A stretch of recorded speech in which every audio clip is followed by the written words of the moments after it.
Ayan po, yan po ang pinaka-latest update. Bago tayo mag-end mamaya, i-check ulit natin yan. Ano po, so ang bilis ho ng pagdami. Tapos ang maganda pa po dito, yung isang ano niya po, isang vlog niya, ang views po niyan ay nasa 132,000. To be exact ho, 132,282. May ads na po siya eh.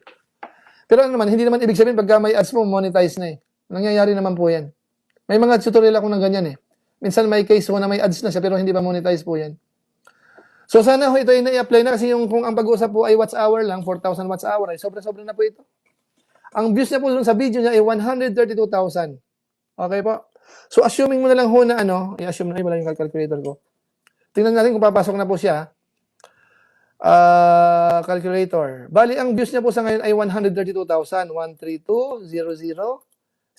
Yan, 130,000. Assuming ho na yung mga itong 132,000 na nanonood, pagpalagay mo na lang ho, 2 minuto lang po sila 2 minuto lang po sila nag-stay. Para maging safe. Although alam natin ho, may doon 5 minuto, di ba po? So, i-assume natin na, ano lang siya, i-assume natin ng 2 minuto. Okay, so meron siyang 264,000 minutes. So, i-divide ho natin ito ng 60. Para maging hours, divide 60. So, meron na po, sobra na, 4,400 na po kaagad. Okay? So, yung nanood po na 132,000 views po, pagpalagay nyo lang po, nag-stay sila ng 2 minuto. Which is, kuha yun. Napaka-minimum ng 2 minutes eh. Ako lang, ilang minuto eh. Kagabi, halos, inuulit ko pa nga eh.